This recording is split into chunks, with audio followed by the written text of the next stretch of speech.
प्यासे रे दर्शन दो घनश्याम। पास दिए लोक যাচ্ছে উপহাস করতে করতে। দেখো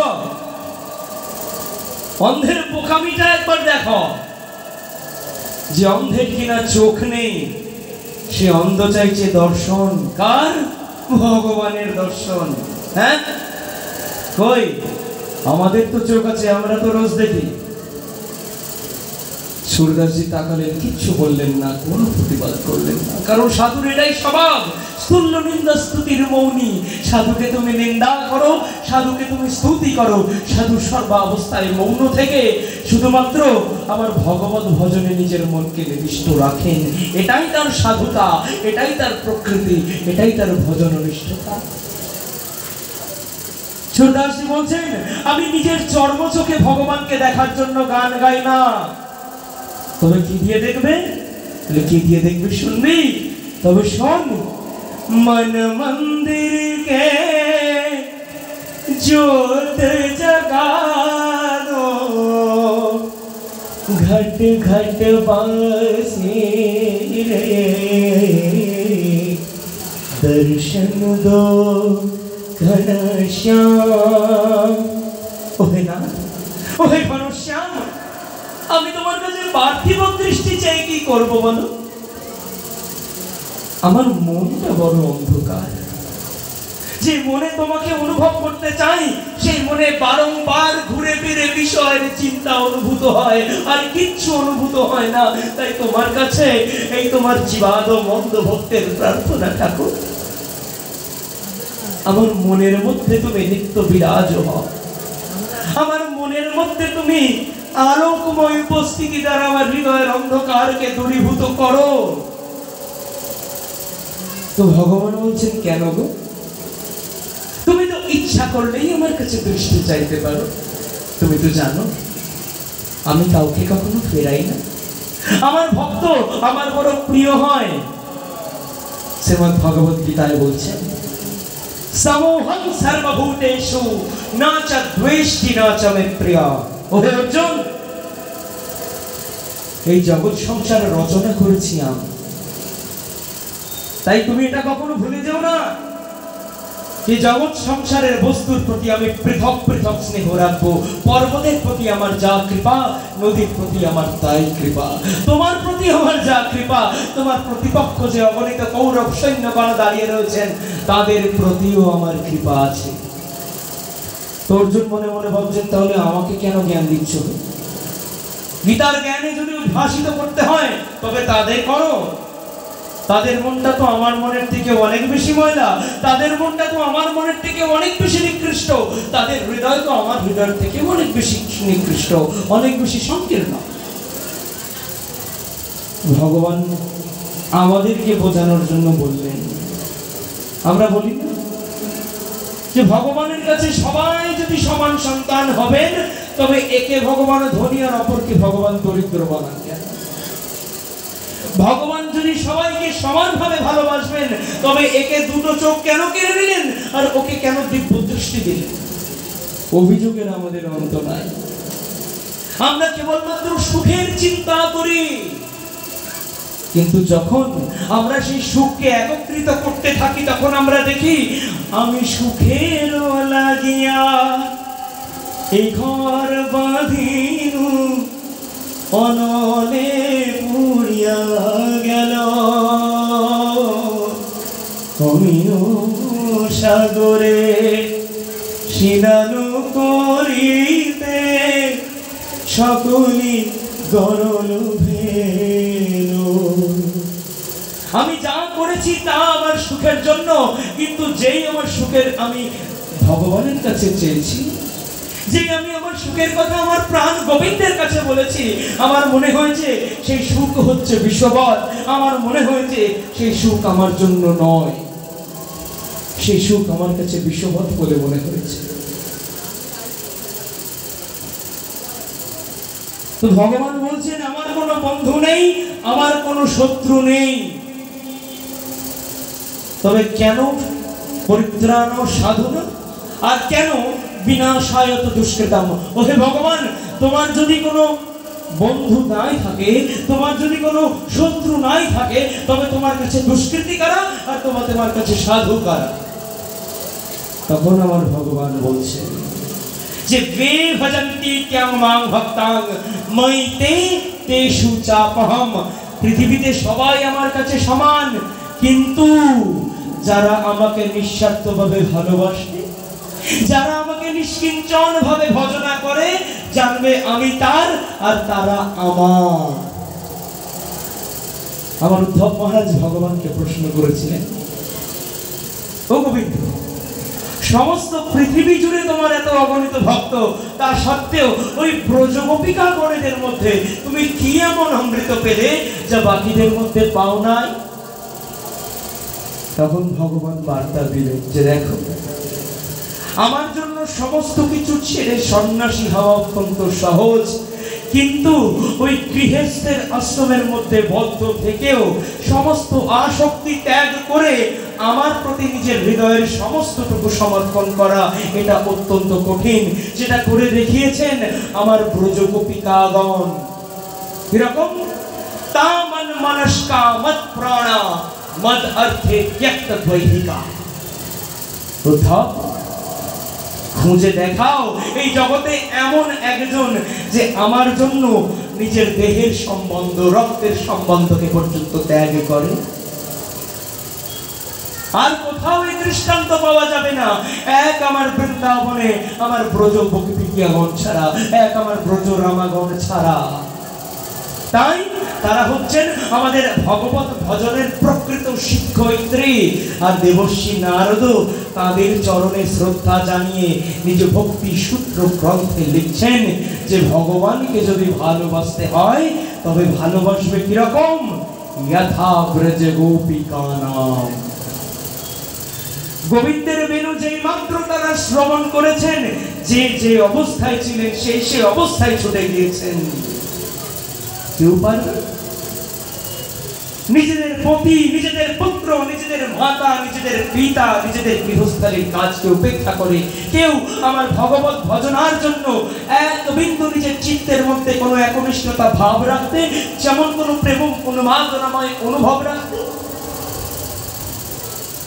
আজকের বর্তমান যুগ তার ধারে কাছে পর্যন্ত যেতে পারে না। তাও তারা মিথ্যা বিড়ম্বনা করে বেড়ায় যে গোবিন্দ আমাদের ভালোবাসার জন, গোবিন্দ আমাদের নিজের জন।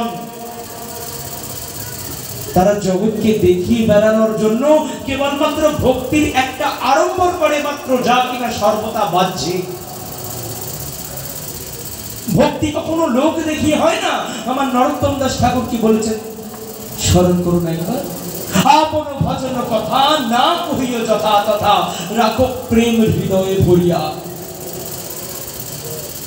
আজ আমরা ওই নিষ্কিঞ্চন ভগবত প্রেমের কি রকম ভাবে যাচ্ছে তাই অপমান করছি। একবার ভাবুন, একবার দেখুন। ভগবত প্রেমের নামে, ভগবত ভক্তির নামে আমরা একটা প্রতিযোগিতায় নেমেছি যে কে ভগবানকে সব থেকে বেশি ভালোবাসতে পারি। আমার বৃন্দাবনে এমন কোন প্রতিযোগিতা নাই, আমার বৃন্দাবনে এমন কোন মাৎসর্যের নাম গন্ধ পর্যন্ত নাই। সেখানে অবৈতব কৃষ্ণ প্রেম।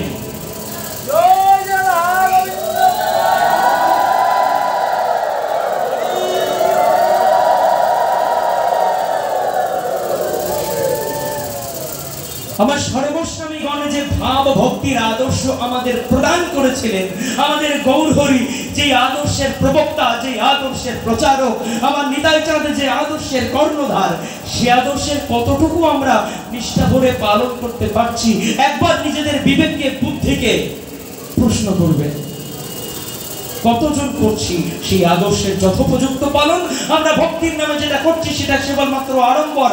আমরা ভক্ত হবার একটা প্রতিযোগিতায় নেমেছি, যার সঙ্গে আমাদের ভজন জীবনের কোনো যোগাযোগ নাই, যার সঙ্গে আমাদের ভজন জীবনের কোনো সামঞ্জস্য নাই, কোনো সম্পর্ক নাই, কোনো সম্বন্ধ নাই। এটা কি হয়? প্রতিযোগিতাই হচ্ছে, কিন্তু ভগবত ভক্তির উপযোগিতা আমরা অনুভব করতে পারছি না। তাই সুরদাসজি বলছেন, মন মন্দিরকে জ্যোত জগা দো ঘট ঘট বাসিরে।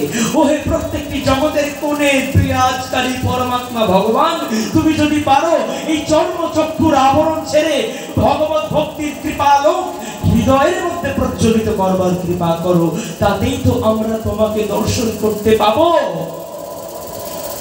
আমার মহাজন শাস্ত্রকার লিখেছেন না, প্রেম অঞ্জন চূরিত ভক্তি বিলোচনেন সন্ত সদৈব হৃদয়েষু বিলোকয়ন্তি। সন্তগণের প্রয়োজন হয় না কোনো চর্মচক্ষু।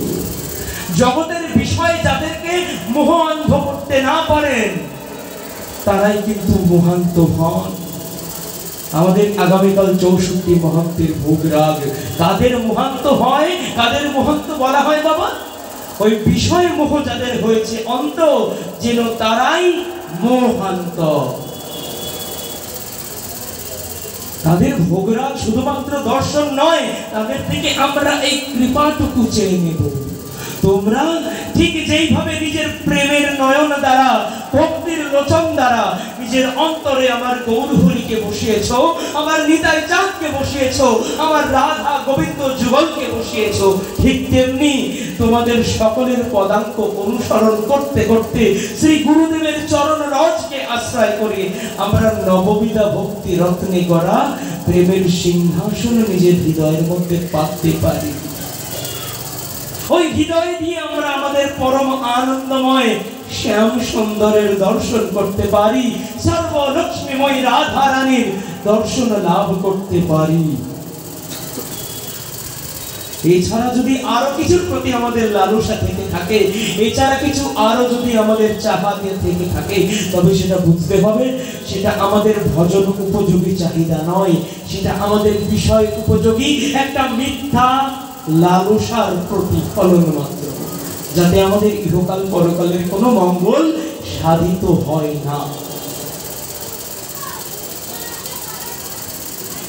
আর যার দ্বারা আমাদের এই অজ্ঞান মোচন হয় তিনি তো গুরু। গুরু শব্দের অর্থ কি? শাস্ত্র গুরু তাকেই বলছেন গুকার অন্ধকার স্যাত রূপকারো তৎ নিরোধক। আমাদের জীবনে ছুটে আসা অন্ধকারকে যিনি নিজের একমাত্র উপস্থিতি দিয়ে রুদ্ধ করতে পারেন, জানবেন সেই গুরুদেব। এমন অন্ধকারময় জগৎ থেকে আমরা সেই আলোকময় পথে ছুটে যাচ্ছি। আসতোমা সদ্গময় তমসোমা জ্যোতির্গময় মৃত্যুর্মা অমৃতঙ্গময়। কার জন্য? ওই শ্রী গুরুদেবের জন্য। তার ভজন পথকে ভালোবেসে, তার শিক্ষাকে ভালোবেসে, তার শিক্ষাকেই জীবাণু করে। এবং আমার শ্রীজীব গোস্বামী পাদ বলেছেন যে ধন যদি আহরণ করতে চাও তবে একমাত্র ধন বলে পৃথিবীতে জানবে কি? কৃষ্ণ প্রেমময়ী রাধা, রাধা প্রেমময় হরি, জীবনেন ধনে নিত্যং শ্রী রাধা কৃষ্ণ গতির মম। ওই রাধা কৃষ্ণ চরণে যদি আমাদের গতি হয়, ওই রাধা কৃষ্ণ চরণে যদি আমাদের মতি হয়, ওই রাধা কৃষ্ণ চরণে যদি আমাদের রতি হয়, তবে জানবেন আমাদের জীবন রথের লাগাম আমার শ্রী গুরুদেব রূপ সারথীর হাতে ন্যস্ত থাকবে, আর কোনো দিকে আমাদের সেই রথ ছুটে যাবে না।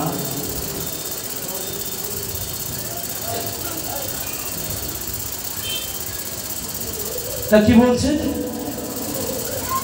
এই ভগবত ভজনটা, এই ভগবত ভক্তি পরমা শুদ্ধা হতে হবে, নচেত সেটা গোবিন্দ নেবেন না। সা ভক্তি পরমা শুদ্ধা। কোনটা বলছি? আমরা যখন বাজারে জিনিসপত্র ক্রয় করতে যাই, সবজি হোক, খাদ্যদ্রব্য হোক, বা কোনো পোশাক বা কোনো ব্যবহারের উপযোগী দ্রব্য, আমরা সর্বথা যাচাই করে নিই সেটি আদৌ আমাদের জন্য কতটা উপযোগী। আমরা টিভিতে বিজ্ঞাপনে যখন দেখি যে এটা ল্যাব কর্তৃক পরীক্ষায় উত্তীর্ণ হয়েছে, অর্থাৎ জনসাধারণ এটি ব্যবহার করতে পারবে, এর কোনো সাইড এফেক্ট হবে না, তখন কি আমরা রই রই করে উঠি যে বাজারের সেই বিকৃত পণ্যটি আমাদের চাই। কিন্তু শ্রী গুরুদেব আমাদের যে ভজন ধন উপদেশ করেন, সেই ভজন ধনকেই যদি আমরা নিজেদের চিন্তা ভাবনায়, নিজেদের বিক্ষিপ্ত চিন্তা ভাবনায় বিকৃত করে তুলি এবং মনে মনে ভাবি যে এইটাই আমাদের ভগবান গ্রহণ করবেন, এইটাই আমাদের ভগবানের চরণে দিলে আমরা গোলকে স্থান পাবো, তাহলে তার থেকে বড় মূর্খতা আর আমাদের কিছু হতে পারে না। একজন ভক্তি, ভগবত ভক্তি কখন শুদ্ধ হয়, কখন পরিপূর্ণ হয়?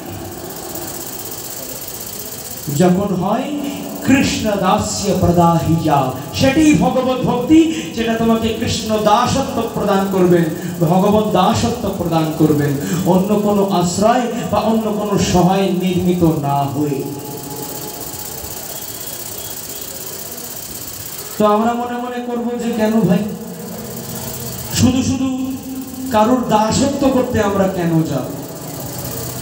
আমরা তো কেউ দাস হতে পছন্দ করি না। যারা অফিসে চাকরি বাকরি করেন, কাজকর্ম ফেলে দিয়ে গুরু সঙ্গ করবার জন্য তারা ব্যস্ত, কিন্তু বারংবার অফিস থেকে ফোন আসে, বস ফোন করেন, থ্রেট দেন, হুমকি দেন যে চাকরি চলে যাবে। তাই মনে অত্যন্ত দুঃখ নিয়ে তারা শ্রী গুরুদেবকে প্রণাম করে বিদায় নেয়। ঠিক বাবা, আর আমরা সঙ্গ করতে পারবো না, আর আপনার সঙ্গ করতে পারবো না, আর আপনার সঙ্গে বেশি দিন থাকা হবে না। অফিস থেকে ডাক আসছে, দাসত্বের বেড়ি গলার মধ্যে পড়ে আছি আমরা সবাই। তো শ্রী গুরুদেব এখানে দেখাচ্ছেন যে দাসত্বের বেড়ি পড়ে থাকতে দুঃখ অবশ্যই হয়, যদি সেই দাসত্বটা পার্থিব হয়। একবার চোখ মেলে দেখো পারমার্থিক জগতের দিকে, সেখানে প্রত্যেকে আনন্দময়, কারণ কৃষ্ণ দাস অভিমানে যে আনন্দ সিন্ধু, কোটি ব্রহ্মানন্দ নয় তার এক বিন্দু।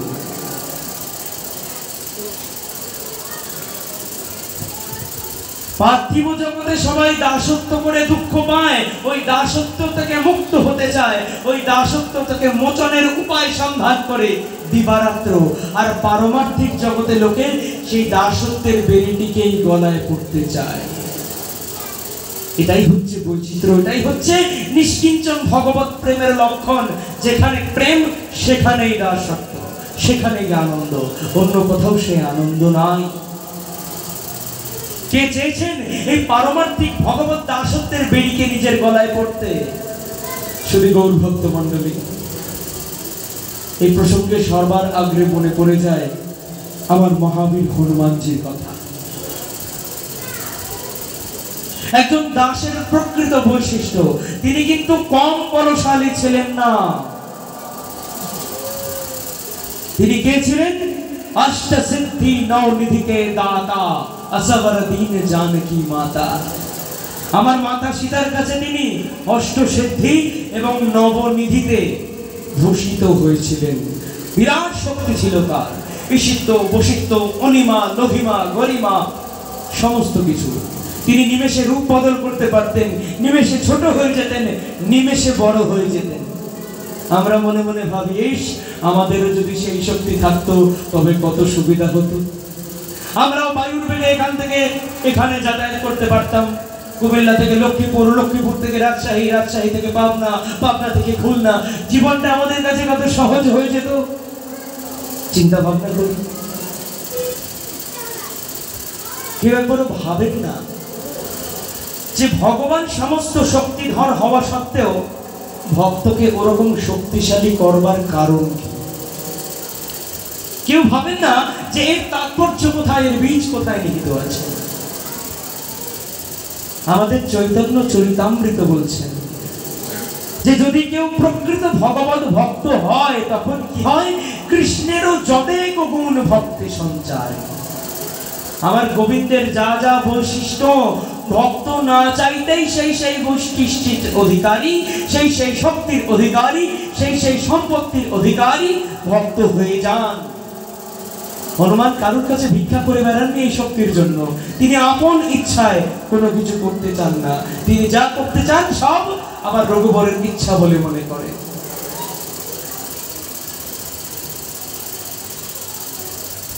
ভক্তের নিরহংকারিতার যদি একমাত্র কোনো পরিচয় হয়ে থাকে, সমস্ত শক্তি হওয়া সত্ত্বেও তিনি কি নিজের শক্তি প্রদর্শন করেন না?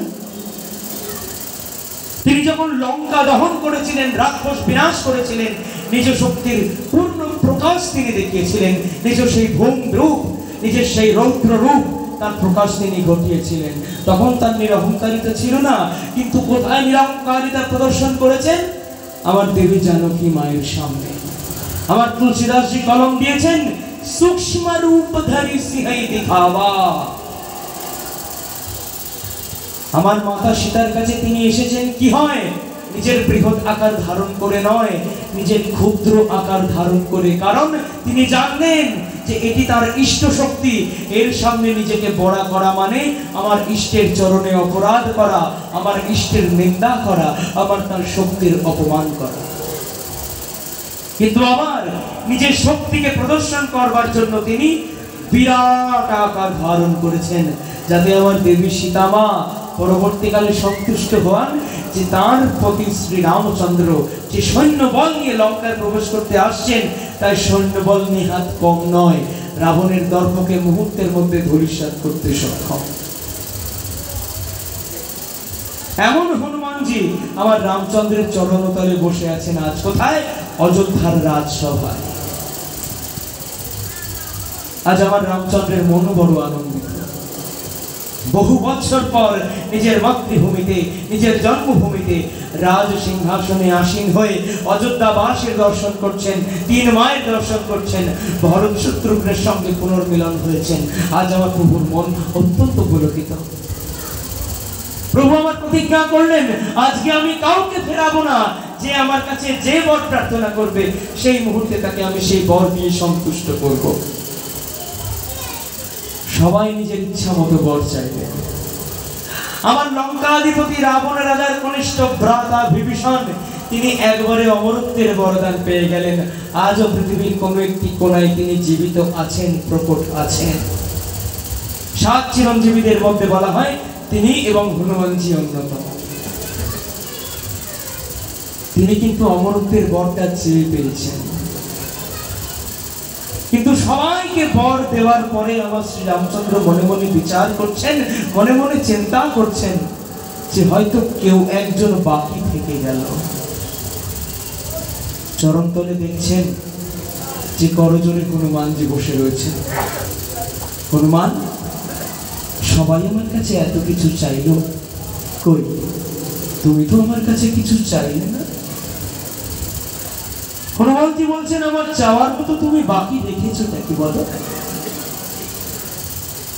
তুমি তোমার সেবা করবার সৌভাগ্য আমাকে প্রদান করেছো, এটা কি কোন রকম সম্পদের থেকে কম হতে পারে?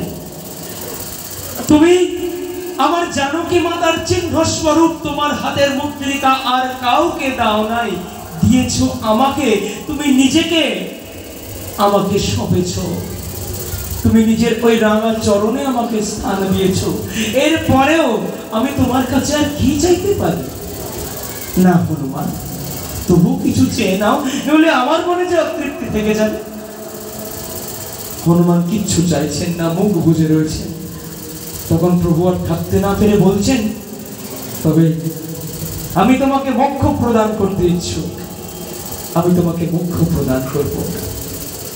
হনুমান বলছেন, প্রভু আমি একটা বনবাসী বানর, আমার বুদ্ধি শুদ্ধি তোমাদের থেকে একটু কম, মোক্ষ বলতে আমি কিছু জানি না। তুমি যদি বুঝিয়ে দাও তবে আমার বুঝতে সুবিধা হয়, আর তবে আমি বিচার করতে পারি যে আদৌ এই মোক্ষ আমার কাছে চাওয়ার আসল বস্তু কিনা। তো রামচন্দ্র বলছেন, বেশ হনুমান, তুমি জানবে এই মোক্ষ হচ্ছে প্রকৃতপক্ষে 5 প্রকার। তোমার কাছে আমি শোরুম খুলে দিলাম, তুমি নিজের মতো যে কোনো একটা জিনিস বেছে নাও। কি?